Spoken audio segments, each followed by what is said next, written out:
कभी ऐसा हुआ है आपके साथ कि कोई बड़ा सौदा पक्का किया, हाथ मिलाया, सब शर्तें तय हो गईं और फिर सामने वाले ने अपना वादा मतलब निभाया ही नहीं? चीज़ें वैसी नहीं चली जैसी सोची थी? हाँ, ये तो बहुत कॉमन है। और फिर आप सोचते हैं, अब क्या करें? क्या क्या अभी भी कुछ हो सकता है कानूनी तौर पर या अभी बहुत देर हो गई? और ख़ासकर जब बात पुरानी हो जाए, तो ये समय सीमा, ये लिमिटेशन पीरियड वाला चक्कर बड़ा अहम हो जाता है। आज हमारी चर्चा बिल्कुल इसी तरह के एक कानूनी पेज पर है। ये हमें केरल उच्च न्यायालय के एक हालिया फैसले से समझने को मिलेगा।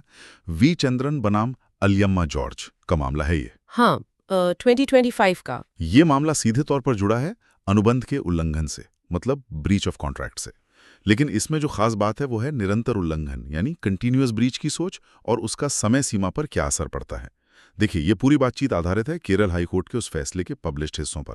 हमारा मकसद है ये बारीकी से समझना कि अदालतें निरंतर उल्लंघन को कैसे देखती हैं। और सबसे जरूरी कि ऐसे मामलों में मुकदमा दायर करने की जो कानूनी समय सीमा है वो असल में शुरू कब से होती है।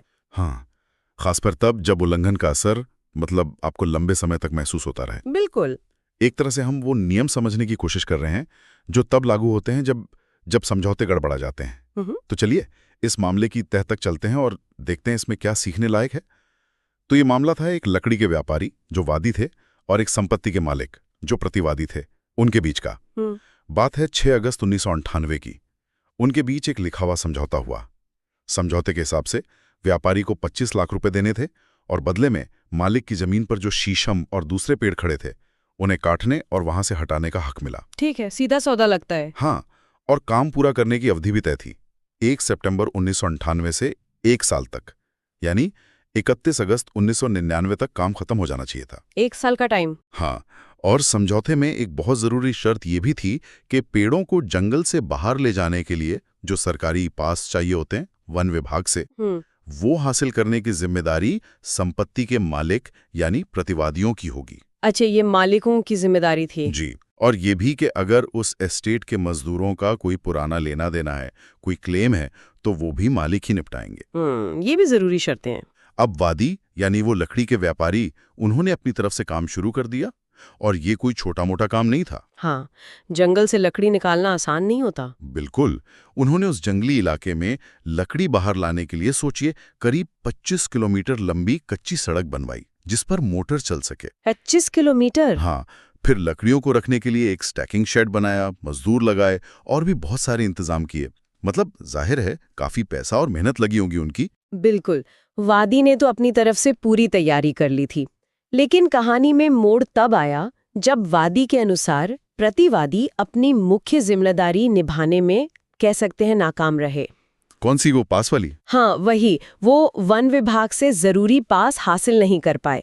अब बिना पास के काटे गए पेड़ों को संपत्ति से बाहर ले जाना तो नामुमकिन था। अच्छा, तो मतलब व्यापारी पेड़ काट तो सकता था पर उन्हें ले जा नहीं सकता था, कहीं बेच नहीं सकता था। हाँ, कमोबेश यही स्थिति बन गई थी।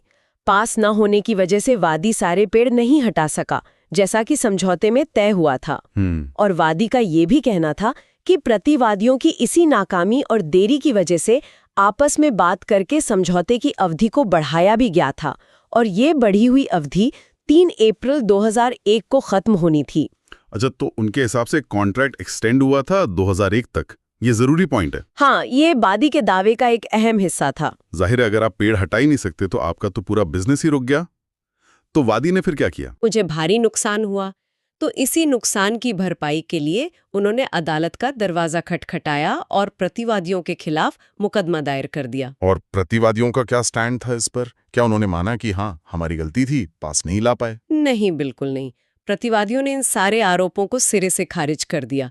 उनका तो दावा था कि उन्होंने अनुबंध की सारी शर्तें पूरी की थीं। अच्छा। हाँ, बल्कि उन्होंने एक काउंटर एलिगेशन लगाया। उनका कहना था कि 1 अक्टूबर 2000 को वादी के साथ उनकी एक दूसरी संपत्ति पर खड़े पेड़ों को हटाने के लिए एक अलग समझौता हुआ था और वादी ने मुकदमे में इस दूसरे समझौते का जिक्र बड़ी चालाकी से छुपा लिया है। ओहो, एक नया एंगल। हाँ, उनका तर्क था कि वादी का ये मुकदमा बेबुनियाद है और इसे खारिज कर देना चाहिए। यानी मामला पूरा उलझ गया।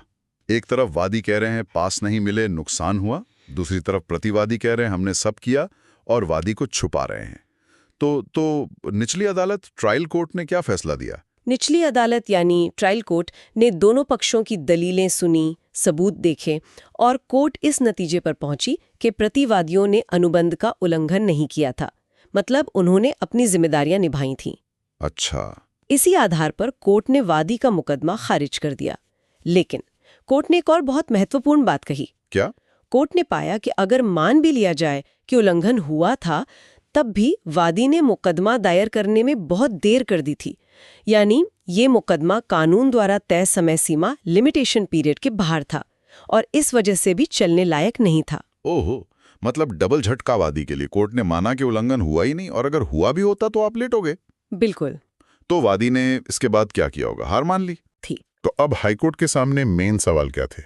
क्या उन्हें फिर से पूरा मामला देखना था कि उल्लंघन हुआ था या नहीं? हाँ, उच्च न्यायालय को ये तो देखना ही था कि क्या ट्रायल कोर्ट का ये नतीजा सही था कि उल्लंघन नहीं हुआ।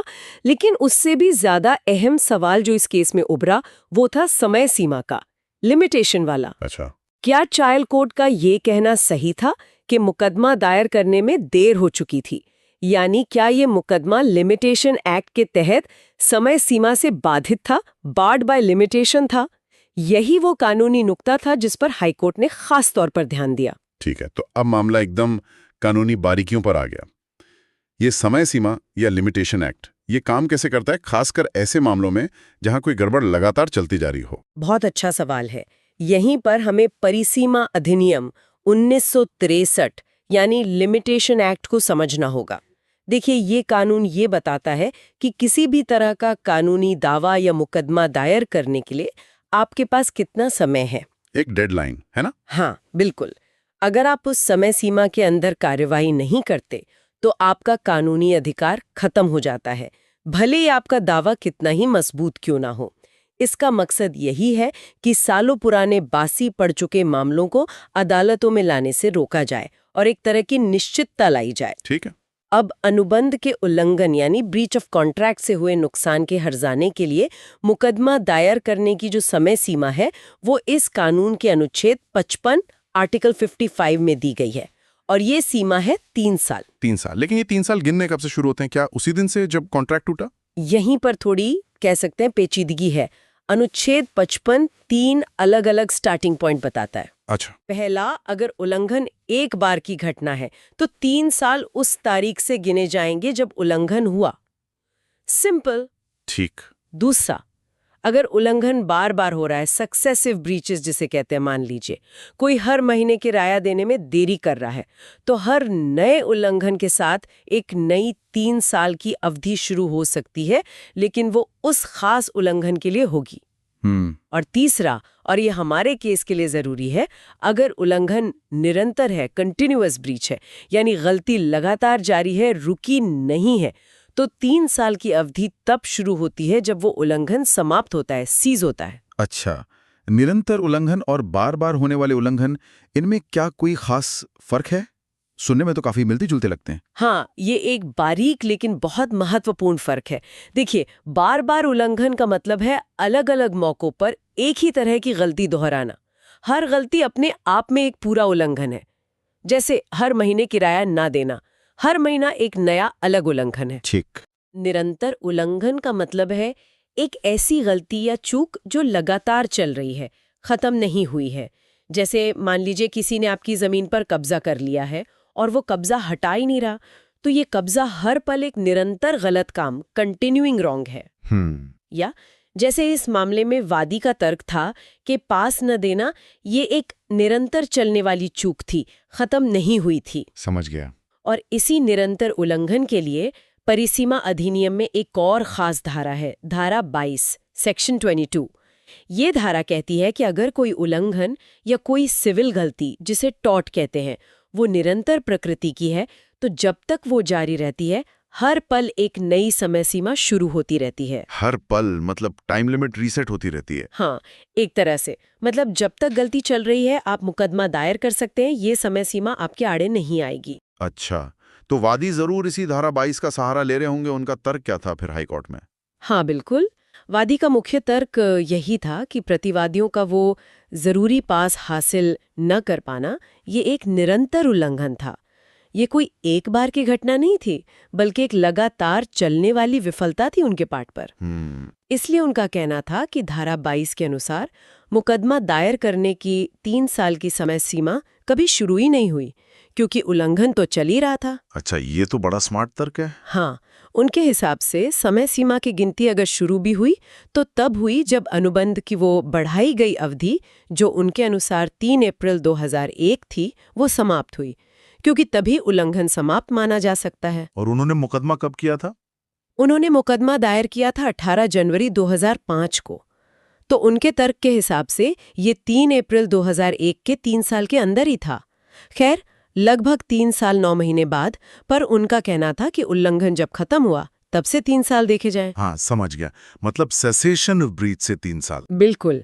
और ये तर्क सुनने में तो काफी दमदार लगता है, खासकर धारा 22 को देखते हुए।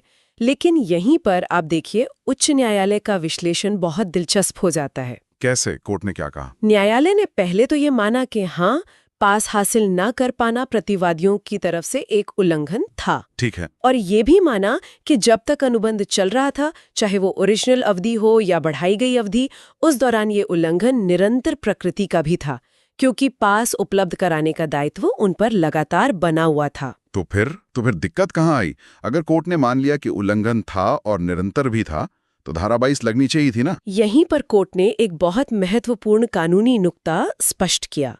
उन्होंने कहा कि किसी उल्लंघन को धारा 22 के तहत निरंतर मानने के लिए सिर्फ ये देखना काफी नहीं है कि उल्लंघन का असर जारी है। अच्छा, तो क्या जरूरी है? ज्यादा जरूरी ये है कि क्या उस उल्लंघन से जुड़ा हुआ जो दायित्व है, जो ऑब्लिगेशन है, वो अभी भी कानूनी रूप से मौजूद है या नहीं। मतलब क्या वो जिम्मेदारी अभी भी लागू है? हाँ, बिल्कुल।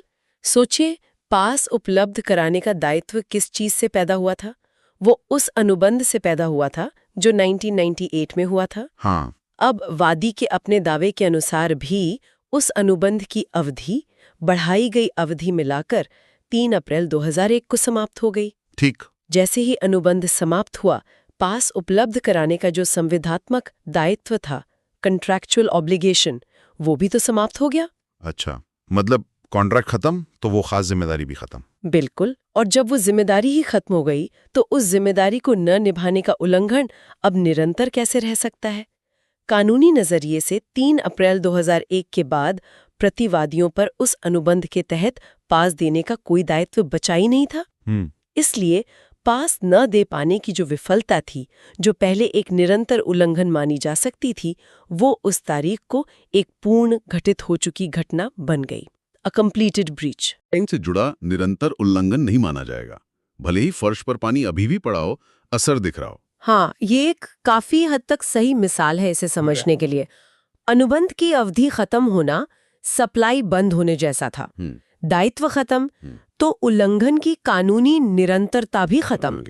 इसलिए न्यायालय ने निष्कर्ष निकाला कि इस मामले में धारा 22 लागू नहीं होगी, बल्कि अनुच्छेद 55 का वो हिस्सा लागू होगा जो कहता है कि निरंतर उल्लंघन के मामले में 3 साल की समय सीमा उल्लंघन के समाप्त होने से, सेसेशन ऑफ ब्रीच से शुरू होती है। और उल्लंघन समाप्त कब हुआ माना गया? उल्लंघन तब समाप्त हुआ जब अनुबंध की अवधि समाप्त हुई, क्योंकि तभी पास देने का दायित्व समाप्त हुआ।